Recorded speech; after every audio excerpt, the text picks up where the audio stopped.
Good morning. Good morning. Good morning. We'll get started here. I'm looking forward to this. Good morning. Our forum presenter today is Dr. David Lee, who is such a valued member of Downtown United Presbyterian Church, as many of you know. A bit of background and how he got to DUPSI. David did his undergrad at Yale in molecular biophysics and biochemistry, and then medical school at Columbia. He's board certified in internal medicine, pulmonary medicine, critical care medicine, and hospice and palliative medicine. He's worked in emergency rooms and as an attending, as an associate professor, as an instructor, as a medical director, etc. Amidst etc., etc., etc. No. Amidst David's medical career, he took a sabbatical for study at Union Theological Seminary in New York City, and years later attended Yale, this time Yale's Divinity School. David has had longstanding interests in how ethics and spirituality affect the lives of persons and communities. He believes that awareness of a spiritual dimension enhances personal and interpersonal growth in all stages of life. For us here in Sunday Forum, since 2016, David has presented a variety of topics and discussions 15 times. And this doesn't count the first time when Doug Potter invited him to speak on medical ethics. He stayed for worship service with Pat Youngdahl, and the rest is history. So today, David will be presenting on the ideas and beliefs which Abraham Joshua Heschel described in his No Religion is an Island writings from 1965.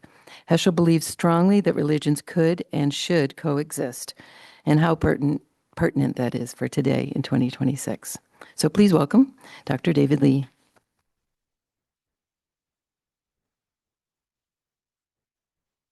That was a conspiracy between Pat and Nancy for me not to give my own introduction because Pat thought it would be too short, but that was too long. That was too long. I'm a little frazzled this morning. I got back from Hilton Head last night at 8 o'clock, and this was not complete as of 8 o'clock last night. It's not complete as of 8 o'clock this morning, but it's just been kind of brewing for a while now, as you might imagine. So, is that better? Okay. So, could we just begin with a quick prayer? So, dear God, we gather to hear your calling, not only in worship services, but also in our formal and informal groups. Please be with us here this hour as we seek to learn how powerful and wonderful your presence is. Help us not to forget that you are always there when we remember to turn to you. Please continue to be present to comfort our afflictions, but we also ask you continue to afflict our consciences and inspire us to action. Amen. So good morning. As Nancy said, I was invited here in 2011 to give a forum. We used to face that way, of course, and it was recorded.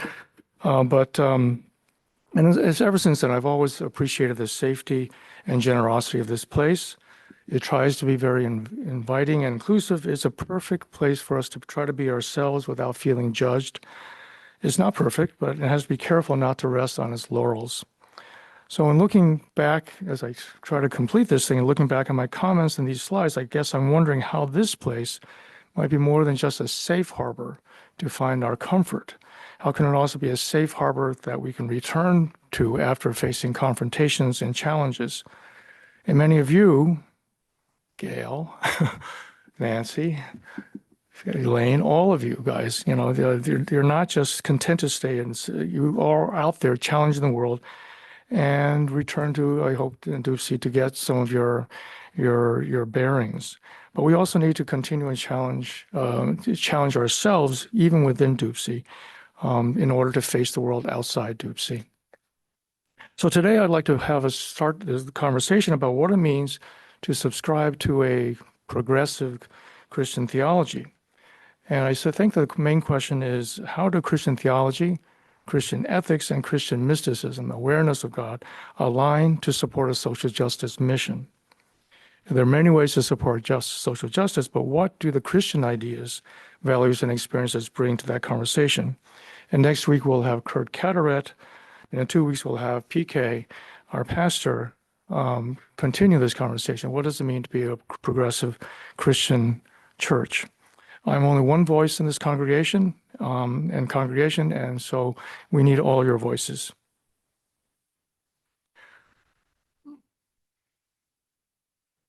So what does progressive Christianity bring to the conversations about social justice? As you've probably heard me say before, as I quote this hero of mine, Abraham Joshua Heschel, it is in the process of struggling to find the answers to important questions that we can revitalize religion in our own time. And this is the question I'm trying to introduce and answer partially today. What does progressive Christianity bring to conversations about social justice? I like to imagine that my age and experiences might bring some wisdom to the conversation, but I'm not a theologian. I bring perspectives from my own lived experiences and studies, the perspectives that help me increase my understanding of the human condition. And in fact, all of you do as well. And no one ever owns the whole truth. But first, we need to ask the questions to know what question, and we also need to know what kind of questions to ask. And in that, Professor Heschel, Rabbi Heschel, is incredible. One of the critical tenets that I hold is that the understanding of God's relationship to humanity evolves. And so as our relationship evolves, so the answers must evolve. Because mankind certainly has changed over time, even if we believe that God remains stable across time and place. But what is stable? So what is stable and what has to change? And I've kind of adopted what Heschel starts as the starting place. That is the relationship between God and humans that matters. It's a human conceit that we can actually know, that we actually define, that we can actually understand what God means. That's a human conceit, especially when the beliefs will claim that they have been written down and remain true once and for all. So today I'll spend a few moments discussing Dr. Heschel's biography, and I'm going to take this 1965 speech that he gave and then was later published in the Union Annals. This is a starting place, a springboard. It's beautifully written. There's actually a text, there's actually a recording, an audio recording in the Jewish Theological Seminar archives, and I'll include that link in my text that I'm going to attach, to the archives here. But reading the text is just an immense pleasure. PK, have you read much Heschel at all? It's just glorious. It's wonderful. And this is English as his sixth language. Yiddish, Polish, German, probably another one in there, and then English. So when he came, but also he's wonderful because his theological starting points and ending points are prophetic. They're very challenging. His search for explanations, this is the search for explanations and finding common ground between Christians and Jews. That was in 1965. And he proposes that depth theology can be the source of common understanding. Depth theology is born out of the deep human awareness and yearning to understand something beyond ourselves. And he claims that all religions begin with that awareness of something else, and then they try to describe and they try to explain that awareness and how to relate to it. I will describe some of this thinking, but I will clearly only be skimming the surface of his rich understanding and descriptions. Dr. Heschel says, first of all, that God created humankind in their own image. All are created equal, all contain an image of God, all also have been given freedom and agency. The Abrahamic God, the God of Jews, Christians, and Muslims, is a God of pathos, and that's a term I think that Heschel used and invented. God cares what humanity does. God cares about justice, cares about righteousness, and God needs a partner in the world. Humankind, which in his description is the Holy of Holies. All of creation preceded that, and the next to last piece was the creation of mankind. The last piece was creation of the Sabbath. But humankind, the Holy of Holies, That which is created in God's image is the partner of God in the world. Loving God, loving your neighbor are part of that partnership. This God sent the law to the Jews to guide them, and then God entered human history as Jesus to bring the message to non-Jews. Other cultures have different perspectives. Heschel actually said if Jerusalem had been a different part of the world, not there, in the Eastern Mediterranean between Greece and Egypt, in the land of Canaan and Palestine, Judaism might actually have evolved differently. It is still one God. Even Judaism is only one way of approaching God. And we've seen this in the Buddhist statements. All religions are fingers pointing at the moon, but it's never the moon itself. So I also want to move beyond the academic brilliance of Dr. Heschel. He himself said that he had to move out of the study into active engagement with the world in order for him personally to be aligned with God's purpose. And I suspect that Kurt Carteret and Pastor Christina will send a similar message. It's also troubling to me that Christian nationalism has gained such influence. So I'll spend some time and use Dr. Heschel's words to bolster how we can formulate challenges to Christian nationalism, which is only the most modern example of using religion to separate and divide rather than to unite. After all, Heschel was instrumental in writing the Nostra Aetate. That was a declaration in 1965 that the Catholic Church would no longer seek conversion of the Jews. So after centuries, millennia of separation, that foundational concept, Nostra Aetate, means in our time, in Heschel's words, in this eon, diversity of religions is the will of God. So if he can bring about communication and conversation between Catholics and Jews, maybe we can confront Christian nationalism as well. Christian nationalism is a particularly difficult issue. We're not really talking about evangelicalism, which is perhaps more room for conversation. Christian nationalism is a problem because it's not just a religious movement. There are also psychological and political reasons that explain its rise that we'll not get into today. Heschel, in his lifetime, was also aware that nihilism was a challenge to what he called religion. Human cultures have always had religious practices, always had religious beliefs, and they're always culturally based. And they generally invoke some kind of superhuman powers to bring about good things and to try to protect against bad things. But our increased secularism, the increased secularism in Heschel's time, has challenged the reasons for adhering to religious belief and practice. And of course, in the last 60 years, those challenges have only grown. We know that as we see it in our declining church memberships, we see it in the rising number of the nones, the NONES, those who don't have any religious affiliations. And there's also growing prevalence of the attitude that human experience really has no overarching meaning, purpose, or intrinsic value. No one living in the 1960s could have imagined these realities that we have now of these realities that we have now, as well as the potentials and pitfalls of those times.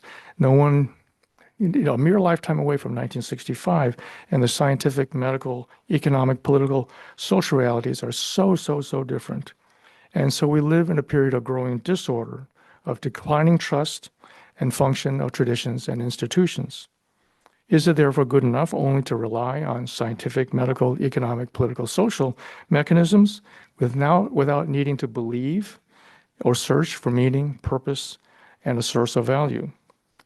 Nihilism is the belief that meaning, purpose, and values do not have intrinsic origins. At best, humans are then individually and collectively forced to have to invent them. I have some thoughts that help us to confront this problem too. In all of this, we have to be careful that you and I are a very privileged choir. Generally privileged enough to have the luxuries of education, income, physical security, and peace of mind. And so these ruminations might possibly depend on those conditions. Someone said sometimes a mere thought is privileged. And transforming these ideas into just and kind actions requires motivation, and transforming them into lasting cultural change requires a different set of skills, political skills, and I'm no politician. But I hope that we can use these ideas to strengthen our defense of inclusiveness in the presence of individual and social diversity, and toward the shaping of just and equitable societies in the local and wider world, we have to keep asking, what does God want of us in 2026?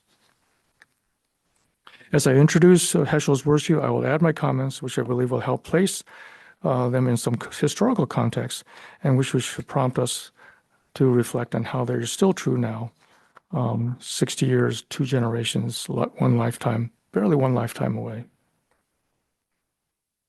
So Abraham Joshua Heschel was born in Warsaw, Poland in 1907.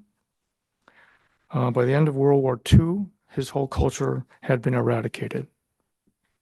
He was the son of a rabbi who was a son of a rabbi, and that goes back 7 generations, including on his mother's side. He was recognized as a prodigy even, at age 7. The stories of them put him on the dining table to talk about scripture. But he wanted to know more of the world.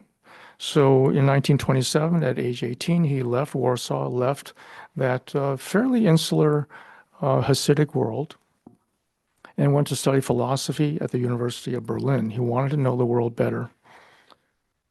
In 1933, 6 years later, he had completed his dissertation on the prophets, which he later published in English in 1962.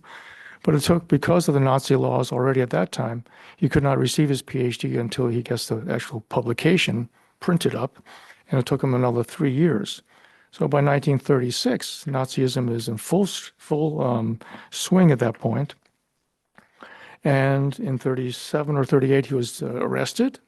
He was deported back to Poland, and from there he tried to escape what he saw was, the eventual evils that were going to, destroy much of Europe. He applied for a long time for visas to come study abroad. They finally came an invitation at the Hebrew Union College, which was a center of Reform Judaism. They were looking to see how do you manage Judaism in a time when Europe was trying to destroy it. How do you revive it? How do you preserve it? And so he was able to get a visa to London and then eventually to Cincinnati, Ohio, of all places. He left Poland 6 weeks before September 1st. And the rest, he eventually lost most of his immediate family and most of his colleagues in the Holocaust, and never returned to those lands. He said that if he were to go back, he would hear the spirits crying to him. But he was unhappy at Hebrew Union College. He tried for several years, 5 years, to really leave there and go to Jewish Theological Seminary, which is a conservative Judaism, Jewish seminary. And he got there in 1947, 46, and stayed there until he died in 1972. He has written many books and articles, and many of them are in Yiddish. One of his books on the Torah was just translated in English just a few years ago. He spoke at many academic events as well as many social justice events. And this, of course, is in English as his 6th language. By the 60s, he realized he had to come out of the study and join the activists if he were to be true to his sense of God's calling. He became lifelong friends with Reinhold Niebuhr and delivered Niebuhr's eulogy in 1971. He met Martin Luther King in 1963 at the first conference of interreligious cooperation to confront racism. They worked together, they marched together from Selma to Montgomery, and they would have celebrated the Passover Seder together on April 12th, 1968, except April 4th was the end of King's life. It is said that his theology reached not only minds, but also hearts. His speeches and writings contain many quotable aphorisms, and here are just 2 of them. In a free society, some are guilty, but all are responsible. The opposite of good is not evil. The opposite of good is indifference.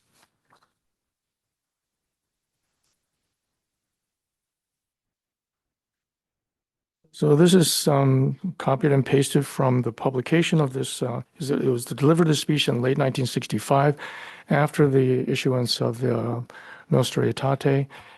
He was invited to be the Harry Emerson Fosdick lectureship at Union Theological Seminary. He was the first Jewish professor invited to Union, and this was his kind of inaugural speech. So let's experience his words. I speak as a member of a congregation whose founder was Abraham, and the name of my rabbi is Moses. This is his identity statement, isn't it? His identity statement, he is Jewish, and very proudly so. And so at some point in his life said, he said to the Pope's people, the Cardinal Bia, in other words, I would rather die in Auschwitz than to lose my religion. But as we will soon see, that beginning as being Jewish is not a statement of exclusiveness. It is a statement of how he starts to understand God, not how he insists others must see God. His identity is also tied to a community, a congregation founded by Abraham. And we should recall, of course, that the God of Abraham is at the very least the God of the Jews, but also of Christians and Muslims. He recognizes the depth and the continuity of that tradition. And it reaches much further back than our modern world, this modern world of enlightenment sensibility, of the rise of secularism, the rise of scientific rationalism, leading to where we are today. This is a tradition that goes back 3,000 years, not 300 or 400 years. His rabbi, the teacher of wisdom and ethics, is Moses, the giver of the law, the greatest of the Jewish prophets, a man among the first of many who mediated. By his definition, a prophet is one who mediates between God and humanity, brings God's message to humans, brings humanity's weaknesses and inconsistencies to God.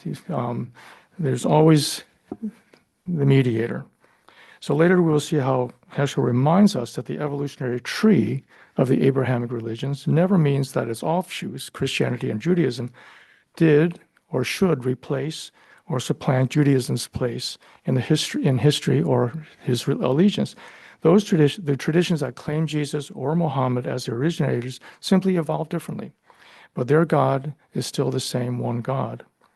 And in the Abrahamic traditions, this God who exists is the source of spiritual yearning as well as the direction of spiritual yearning, and who cares about how humans treat each other.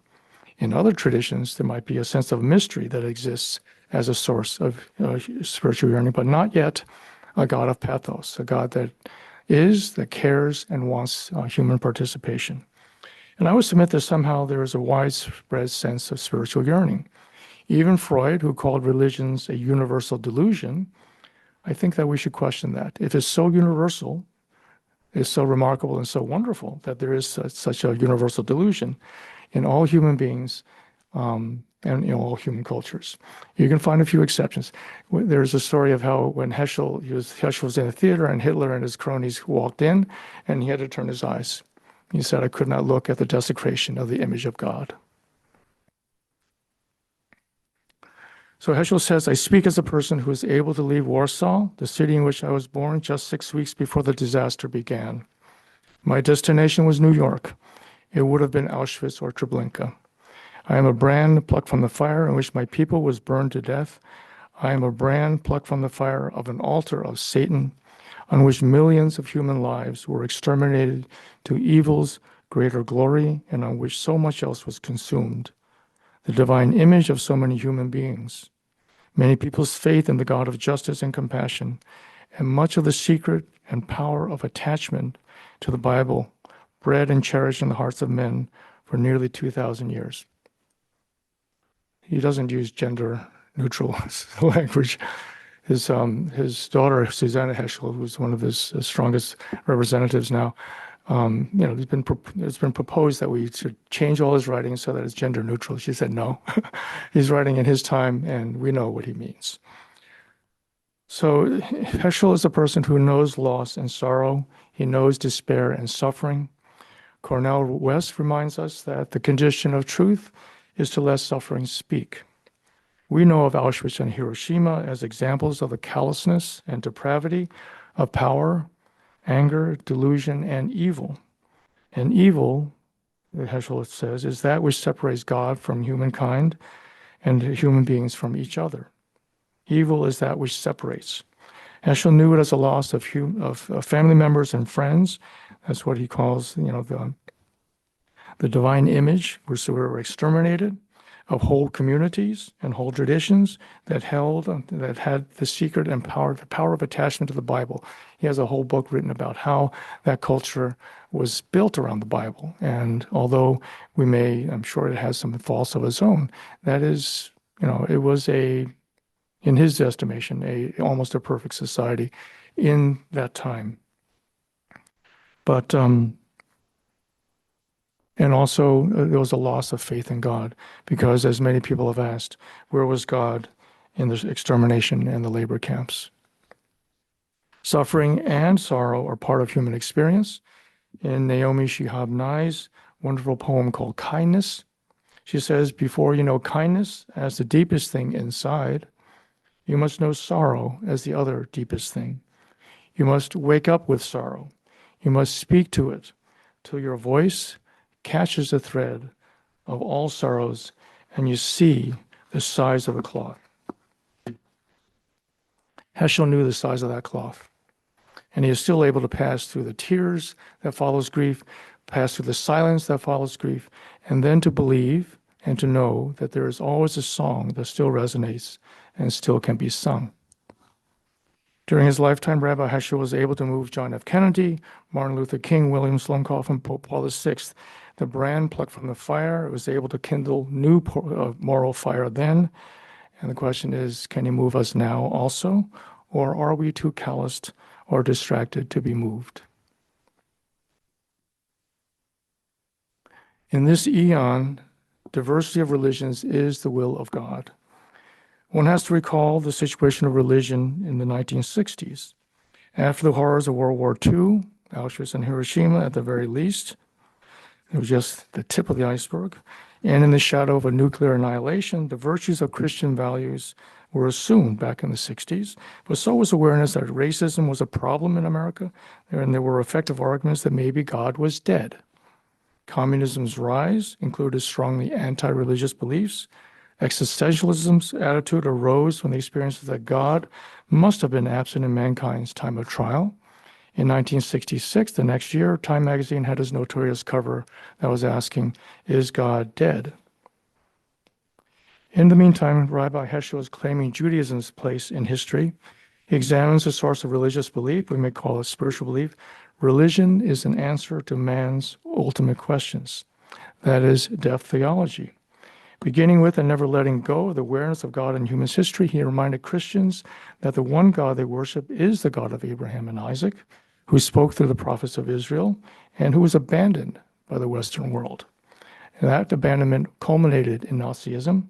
The Third Reich was a culmination of centuries, not just decades, of Christian anti-Semitism.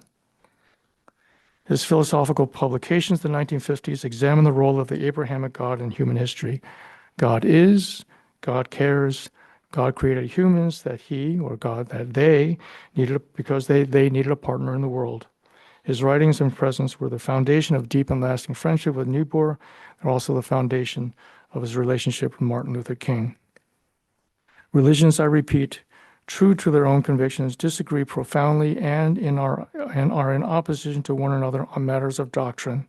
However, if we accept the prophet's thesis that they all worship one God, even without knowing it, if we accept the principle that the majesty of God transcends the dignity of religion, should we not regard a divergent religion as His Majesty's loyal opposition? However, does not every religion maintain the claim to be true and is not truth exclusive? And the answer to that is the ultimate truth is not capable of being fully and adequately expressed in concepts and words. The ultimate truth is about the situation that pertains between God and man. The Torah speaks in the language of man. Revelation is always an accommodation to the capacity of man. No two minds are alike, just as no two faces are alike. The voice of God reaches the spirit of man in a variety of ways, in a multiplicity of languages. One truth comes to expression in many ways of understanding. So Vatican II had begun in 1962 to address how the Catholic Church might address modern problems of religion. As one of the Jewish representatives to the Council, Heschel insisted strenuously that the doctrine of conversion of Jews to Christianity must be abolished, and that's what resulted in, earlier in 1965, the document Nostra Aetate. In it says, in our time, When day by day mankind is being drawn closer together and the ties between different people are becoming stronger, the Church examines more closely her relationship to non-Christian religions. The Church rejects nothing that is true and holy in other religions. It might seem obvious now, but in 1965, it was extremely controversial. So different religions are different answers to the same question: what is the relationship between God and man? Heschel insists that religion is about relationship between God and humanity. Theology is something different. It might be trying, an impossible task to define who or what God is, but religion, how the beliefs, the values, and rituals are lived, that's a matter for individuals and communities and cultures to see themselves in relationship to something beyond. Among the questions are whether the relationship is real to the practitioners. Do we really see this as a relationship with God, or are we so self-absorbed that we only see our relationships to our own thoughts? Religion is a means, not the end. Speaking still with the challenge of Jewish-Christian relationships in mind, Heschel goes on to declare this: religion is not a means, it is a means, not the end. And of course, as I said before, the Buddhists say something similar. They're all pointing toward the moon. They're never the moon itself. The religion is a means, not the end. It becomes idolatrous when regarded as an end in itself. Over and above all beings stands the Creator and Lord of history. He who transcends all. To equate religion and God is idolatry. Does not the all-inclusiveness of God contradict the exclusiveness of any particular religion? The prospect of all men embracing one form of religion remains an eschatological hope, an end times hope. What about here and now? Is it not blasphemous? Blasphemous to say, I alone have all the truth and the grace, and all those who differ live in darkness and are abandoned by the grace of God. In his 1963 speech, this is where he was, so this religion and race speech was a memorable one. This one began with these memorable lines. At the first conference of religion and race, the main participants were Pharaoh and Moses. Moses' words were, "Thus says the Lord, the God of Israel, let my people go." The outcome of that summit has not come to an end. He spoke in the morning of the first day. He spoke before a king spoke. That's when King first encountered Heschel. That is said that Heschel really helped King kind of establish his message as really, more than just a few centuries old. This is justice, not justice from an enlightenment point of view. This is justice from God's point of view. And in that speech, we have these amazing words. What is an idol? Any God who is mine but not yours, any God concerned with me but not with you is an idol. Faith in God is not simply an afterlife insurance policy. Racial or religious bigotry must be recognized for what it is, blasphemy. God created one Adam, in this speech he says, not different colors of mankind. From one single man, all men are descended. The theological implications of that beginning are profound. In the 1963 speech, the issue was racial bigotry, but we also see that Dr. Heschel also had religious bigotry in mind. To act in the spirit of religion is to unite what lies apart, to remember that humanity as a whole is God's beloved child. So summarizing to this point, Rabbi Heschel in 1965 was speaking of the need for dialogue between Judaism and Christianity at a time when many Christians considered Jews to be followers of an outdated religion. And of course, Western imperialism had, for the previous couple centuries, felt that their brand of Christianity had or should largely replace all the cultural religions that they encountered. And that attitude is still present, that we have the answer, the replacement theory of religion. Instead, Dr. Heschel offered a different viewpoint on what religion does and why persons and cultures are religious. That theology defined the common ground from which all religions begin. There is a God-shaped hole in human lives. Furthermore, in this eon, diversity of religions is the will of God, No human religions contain the whole truth, yet there remains the all too human tendency to elevate them ourselves over others, us over them, and that self-delusion is always possible and always common. As delusions of grandeur regarding religion become idolatrous when one remembers that each human being is valued and beloved. So to exclude any is to worship of an idol. At this point, I should point out that Heschel's eloquence and insights were not universally acclaimed or even well received. He taught at JTS, the Jewish Theological Seminary, where he insisted that the academic study of scriptures and rituals can get way too esoteric, and separated religious people from the searching for a living and personal relationship with God. You can't just study the books. And that did not make him any friends in the Jewish Theological Seminary. He didn't even have a good office until really like the last year or two of his life, just his little cramped space. At the same time, his insistence that Jewish traditions carried historical and spiritual significance, deep historical and spiritual significance, made him an uncomfortable gadfly to Reform Jews. Rabbi Heschel criticized their practice and understanding as shallow and incomplete, and his overtures to the Pope were viewed by some as simply too impractical or even self-promoting. So we can readily note that wonderful ideas will always find challenges when put into practice. His work is so erudite, so wide and deep that it takes some real persistence and training to fully appreciate his themes and variations.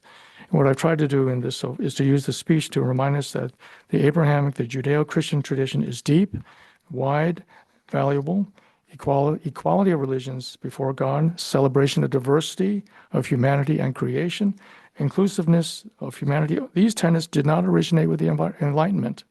They have their moral grounding in the nature of what God expects of mankind. God is, God cares, God needs a partner. Of course, expertise can be questioned. It is easy to raise questions about whether to believe in religions, given the horrific roles that religions have always had in history. Violence, greed, tribalism, hierarchical history is well documented and cannot be denied. But I would submit that that does not negate the theology, only the practices. Heschel insisted that theologians have an important role to play, and interreligious dialogue can lead to important insights about God. As he wrote, one does not ask the man in the street about the nature of the universe, and you don't get a very accurate picture of God from them either. But as with so much else, there's often a wide gulf between theory and practice. Moses lived 3,500 years ago, and the law he gave to the Jews could not be honored consistently, even by the Jewish people. They were being human. They had repeatedly failed to live justly and righteously within their own borders. Jesus lived 2,000 years ago, preaching universal love and belonging, and there's perhaps now even less sense now that human societies could ever coexist in universal love and belonging. We don't have time to understand why religious beliefs repeatedly fail to live up to their ideals. Theologies certainly tend to conflict rather than cooperate, and fundamentalist ideas of whatever type appeal to a simplicity of an imagined and established past to justify a return back to that past. But in our age, Western secular humanism also is seeking to invoke a belief that supernatural forces somehow must be discarded. It must be possible to find some common non-religious ground with the idea that most religions have a supernatural force behind it. We have to somehow, secularism tries to find a non-religious ground for ethical behaviors. Certainly the Europeans, the experience of the European wars, the religious wars from after the Reformation, the disorienting experiences back then of the plague. How can God be present if everyone's dying around me? The discovery of new worlds with vastly different cultures, all of that. And also the discovery of these laws of the Newtonian physics, the laws of how things work. All of these led to the Enlightenment ideas of the importance of reason in the search for non-religious universal truths to explain human nature as well. And so reason was elevated in the 18th century, but then came the 19th and the 20th centuries, and the totalitarian experiences of the 20th century prove, I think, that reason alone cannot bring peace on earth either. And the fragmentation since World War II of the postmodern experiences have led to questions whether any capital T type of truth could ever be found or even exist. So we're living through a period of disorder. Individualism, materialism, moral relativism, subjectivism, the idea that your morals are always as good as anyone else's, the neoliberal economics, opaque bureaucracies, now even machine-based problem solving and creativity. All these problems make it difficult in our time to define what is the common good. What is the common good for human species, and how do we search for the common good? That complexity is overwhelming, and among the responses to such disorder are turning to simple answers or a cynical denial of all values. Christian nationalism is one type of all-explaining simplicity. Nihilism is a denial of all values. So I'm going to have to finish up by pointing out how Heschel's words and ideas can help us negate those responses. But before that, I should point out another phenomenon, that of mysticism, that despite the multiplicity of religions, there are so many dogmas, so many religious beliefs and practices, mystics tend to understand each other, I think. I think that can be those who dedicate themselves to seeking understanding of the divine. You can call it God, you can call it no self, you can call it the Great Spirit, you can call it the Tao. Somehow they do not find their experiences exclusionary. Mystics tend to acknowledge and accept each other's experiences. There also tend not to be any ex-mystics. And we all carry a little bit of mysticism capacity ourselves. The Quakers believe that, depend on that. And so there must be something to that. But returning to the two forces in Christian nationalism and nihilism, how does Heschel's God help us with concepts, words, experiences, and motivations to confront them? Christian nationalism, though for many, belonging to Christian nationalism has been motivating. It's been, hi. Sorry to interrupt. Before we get too much into Christian nationalism, just curious about Herschel's view of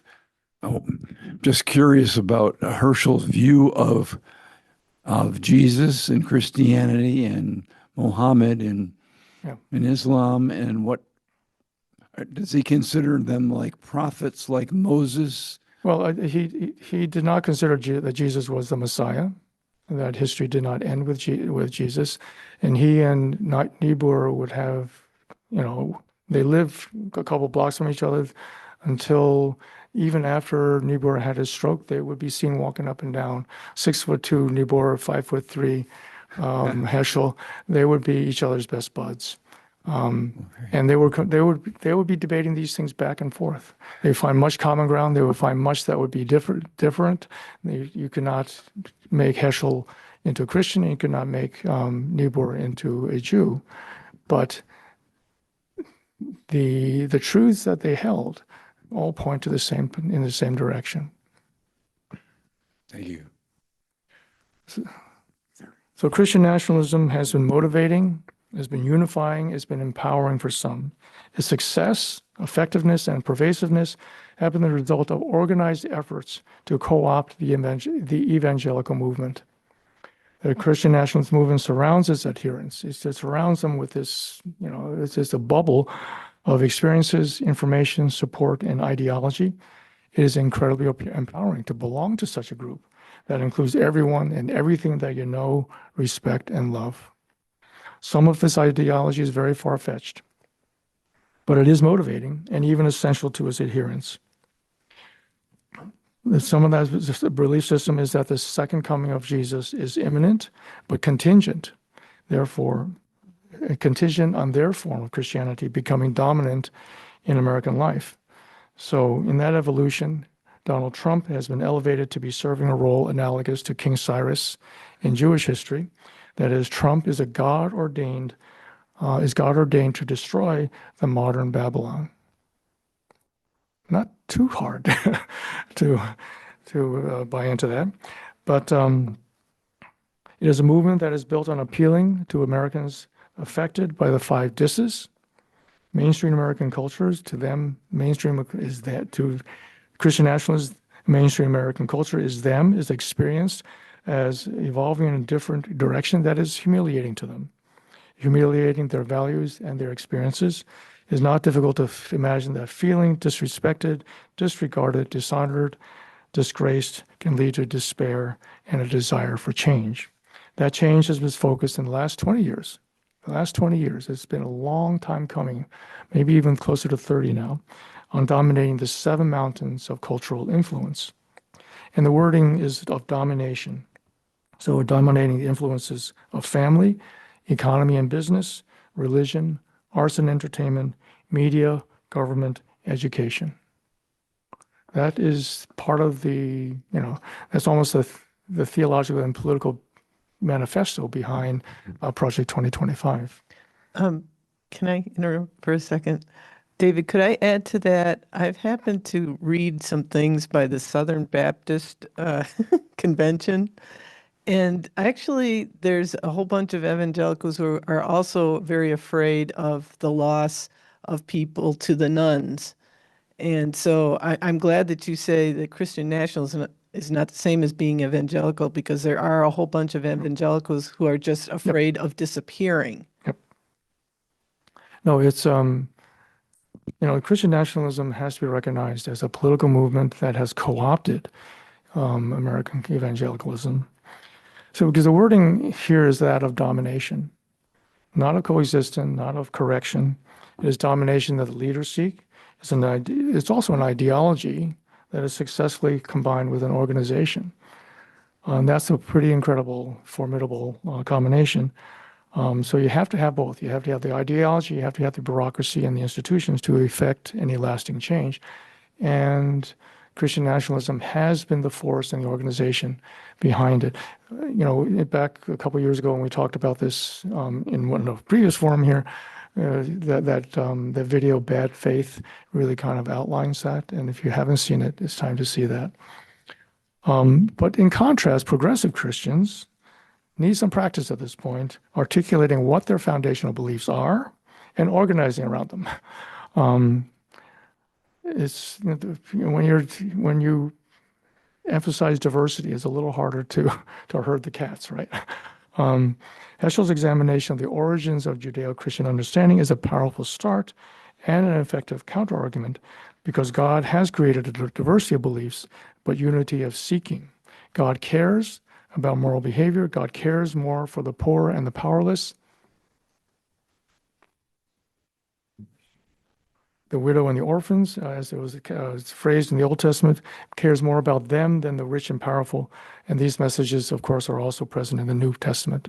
You want to read that? Sure. Marie Gibson says, a question comes to mind. What does my religion mean to me? David, what does your religion mean to you? Does it affect your relationship with God? Of course it does. But no, and indeed, I mean, the study of theology and stuff like that, at some point, you have to come down to where you sit. And, in my spiritual journey, I have a Confucian childhood and a Christian upbringing. I was kind of multicultural from the beginning. And so I cannot, I'm at a Presbyterian church, and this is supposedly a Reformed tradition. How much of that do I have to believe in order to remain Presbyterian? How much do I have to believe in order to remain here? Yes, I think we all have to question that. But I think that, the idea that God intervened in history with Jesus, and it is, the language in which I was raised in, the language that you were raised in. I don't see too many other people, that shapes our thinking. And I think that the Western liberal traditions are all founded in Christian, although some people say more Neoplatonic values than actual followings of Christ. But we, you're not going to get I can't give you a short answer, Marie.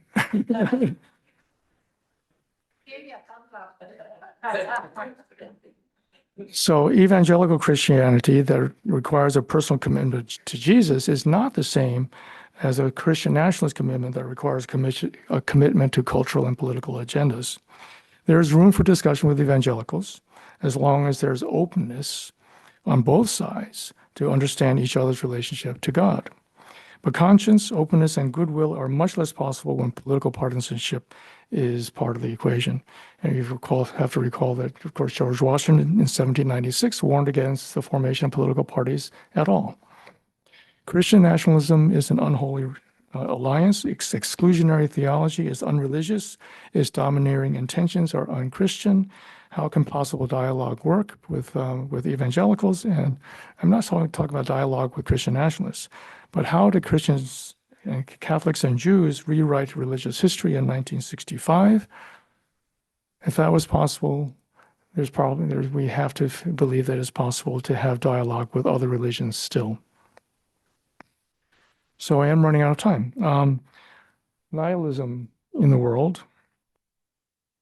So let me introduce some of the thoughts on what Heschel might have meant here when he says, we fail to recognize that while different exponents of faith and world of religion continue to be wary of the ecumenical movement, people like to stay in their own lanes and tribes, there is another ecumenical movement, worldwide in extent and influence, nihilism. We must choose between interfaith and internihilism. There are many ways to become nihilistic. Cynicism is not parochial. Should religions insist upon the illusion of complete isolation? Should we refuse to be on speaking terms with one another and hope for each other's failure? Or should we pray for each other's health and help one another in preserving one's respective legacy and preserving the common legacy? Another ecumenical movement worldwide in extent and influence. There has been a rise in secularism, as some have noted. It was almost impossible 600 years ago to imagine that God did not influence the world. In contrast, in 2026, it is almost impossible, in America at least, to agree how God still works in the world. It's a complete 180. In a world of different cultures, moreover, is somewhat a phenomenon. This nihilism is a phenomenon of America and Western Europe.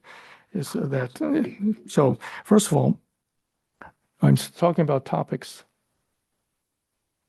that I'm not an expert in. Nihilism as a philosophy. Here is what ChatGPT says. What about nihilism? Nihilism is a philosophical viewpoint that life is without objective meaning, purpose, or intrinsic value. There are different types of nihilism. Existential nihilism, I think that's what we're kind of talking about here in the religious context, is the argument that life has no intrinsic value, and meaning, that we have to, we're free to do it as we please. A moral nihilism as well. Nothing is inherently moral or immoral. Objective ethical standards do not exist. And then epistemological, that, hey, everything is relative. That all knowledge is possibly false. True knowledge is unobtainable. A couple years ago when we talked about Dorhauer and postmodernism, I think that nihilism is kind of behind, well, if not behind it, it is somehow a part of that. Nihilism, at least as I'm using it today, is not simply the denial of the significance of religious experience. It's not the same as secular humanism, which can be very purposeful, it can be very ethical, it can be very inclusive. It just doesn't have, secular humanism doesn't have the need for a supernatural explanation. I also suspect that there are many secular ethical values whose origins can be traced back to religious concepts. So the image of God as a source of equality is a basis of the Abrahamic traditions. The nature of suffering as attachment and failure, the suffering as a failure to detach, is basic to Buddhism.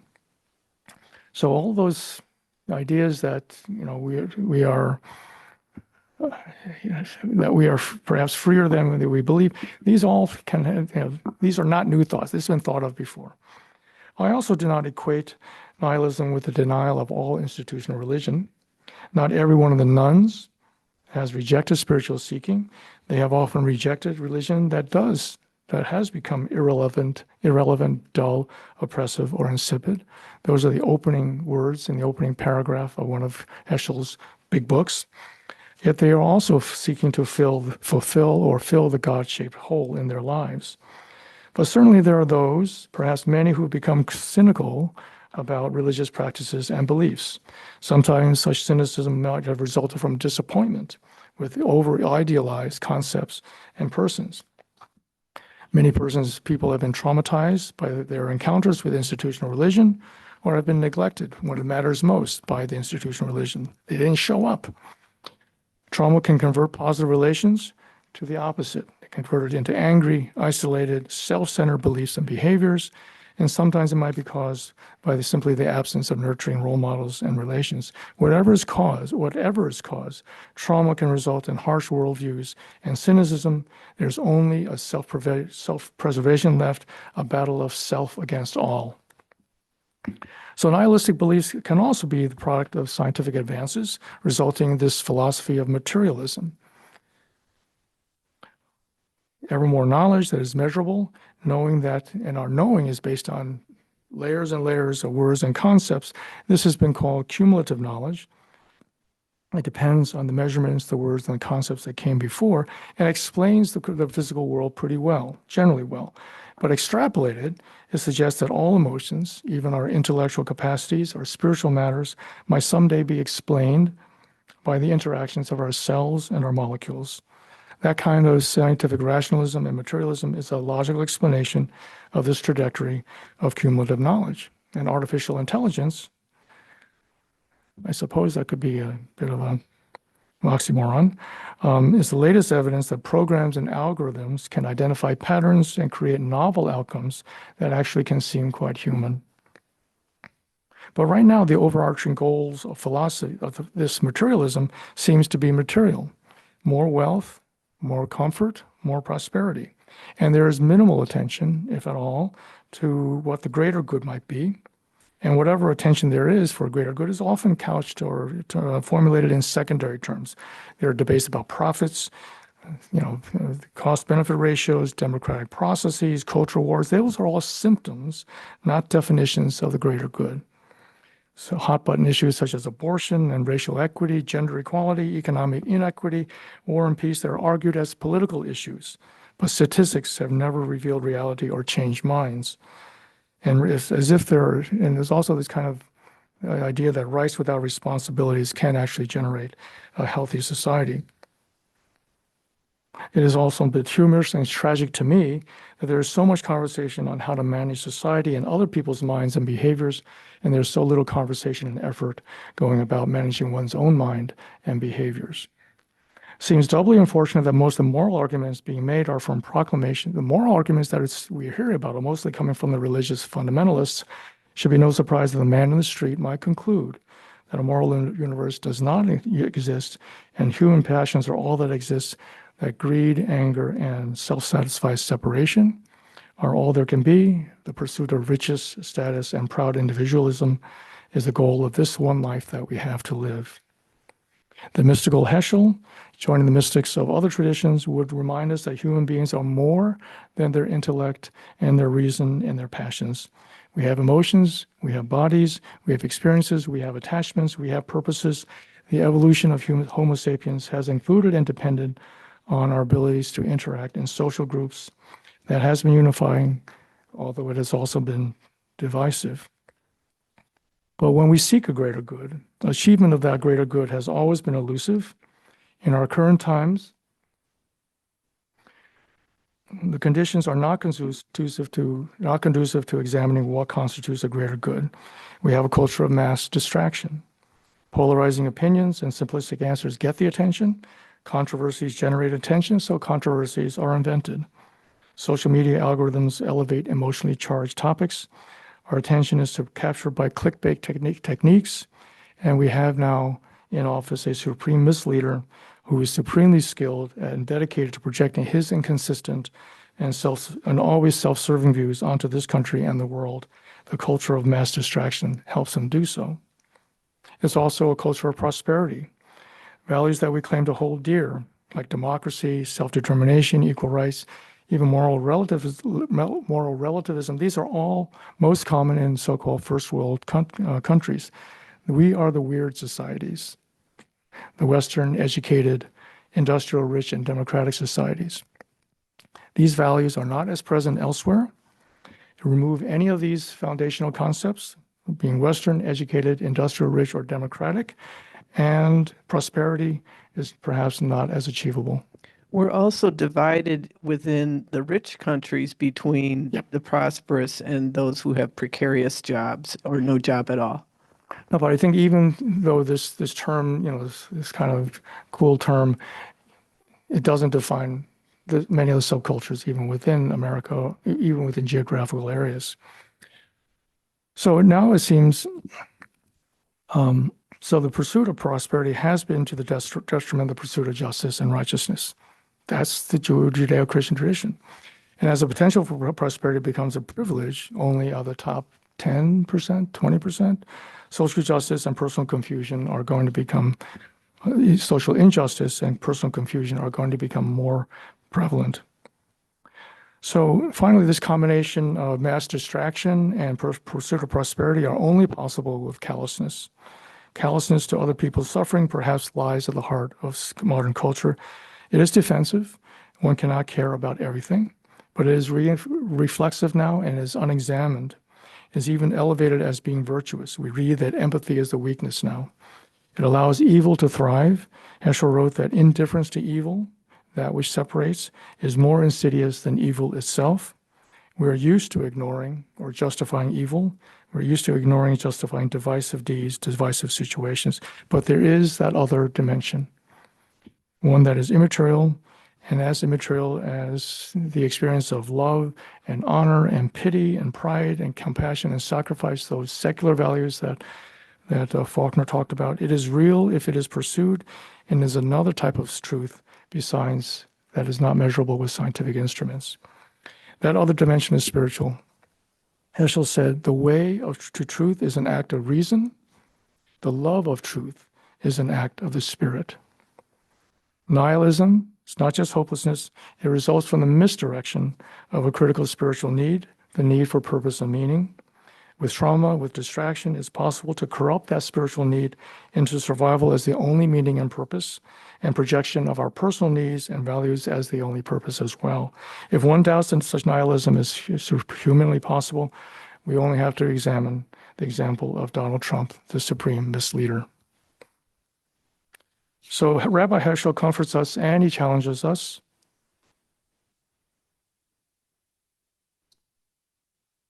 We do have reasons to belong to each other and to be inspired by each other. We are all children of God in the Abrahamic traditions.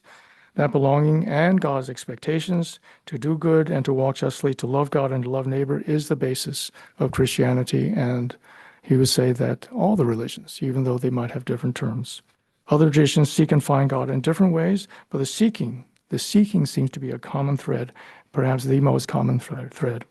Diversity and inclusiveness are seemingly the will of God, this Abrahamic God. God is, God cares, God needs a human partner.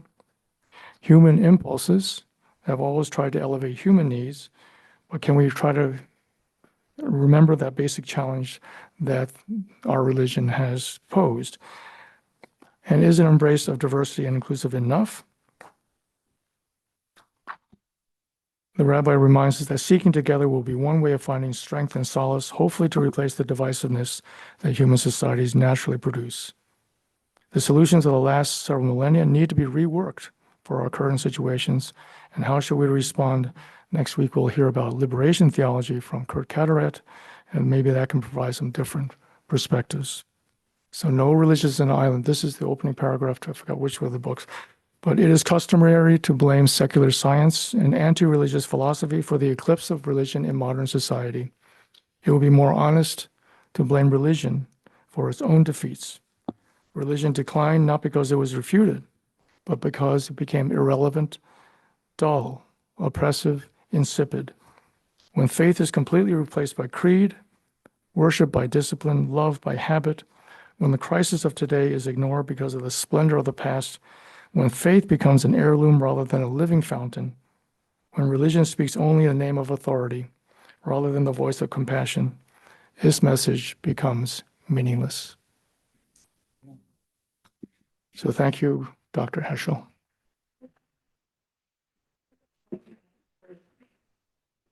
I went over. I'm sorry that. 45 minutes. No, this was an amazing course I took from Cornell West on Heschel. So, Like Cornell West. I was listening to Cornell West. He was going up to the second chapter and I was still on the first paragraph. So you. no, Cornell West is an amazing. He doesn't lecture from notes. Anytime you hear him, if you want, there is something called the Gifford Lectures. It's every 2 or 3 years is given at the University of Edinburgh. But Cornell West was invited to deliver the Gifford Lectures about 5 years ago, and it's a history of philosophy. But West constantly reminds everyone, his listeners, that he is a Christian philosopher, and so Jesus and the Black Church is one source of inspiration, but Heschel is also one of his sources of inspiration. So. David, as always, your words need to be heard again and again and heard more slowly in some cases, or in my case. And so I am hoping that you, as you have before, will provide your text for us so we can dissect it and internalize it. And I just appreciate so much all you've put into this and all you have shared and all I am going to learn even more in the future as No, I it's- dissect it more But I thoroughly. what I love about this is that it gives us the safe harbor. I mean, we can take this, and especially if you remind ourselves that God is waiting for us to do something, and that waiting is a lot more complicated. The expectation is a lot more complicated than a simplistic answer is. David, could you comment on how you see a distinction between nihilism and an individualism? Because what I find is that fewer people want to congregate because they can do these things on their own, they think, by just logging on from their home computer. Well, nihilism is a philosophy. Individualism is a practice. I don't know. They're one feeds the other, right? When I was younger, as I think when we're all younger, we said, well, hey, I got to find my own way. I want to be myself.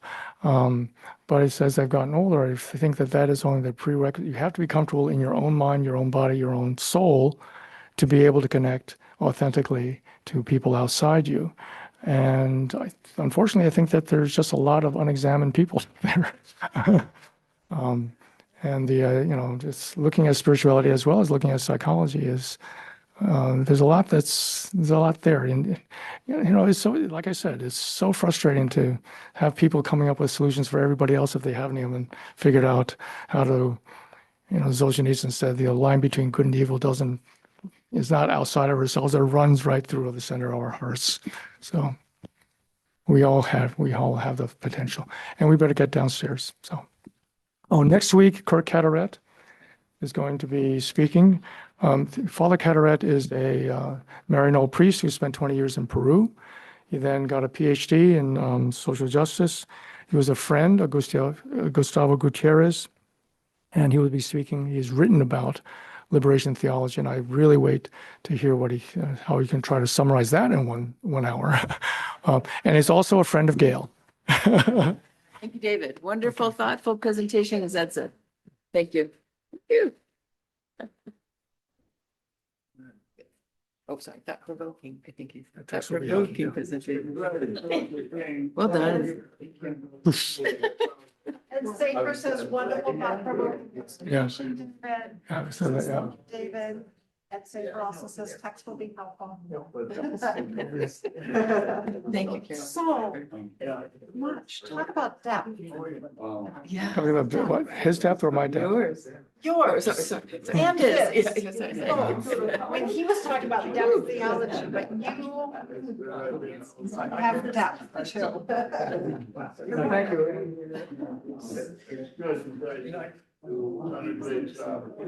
Curious about High five, Dave.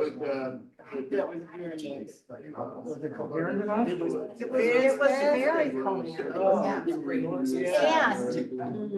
we could have used 2 weeks more, right? This is the beginning conversation. Yes. Especially this message of, all, there are many paths.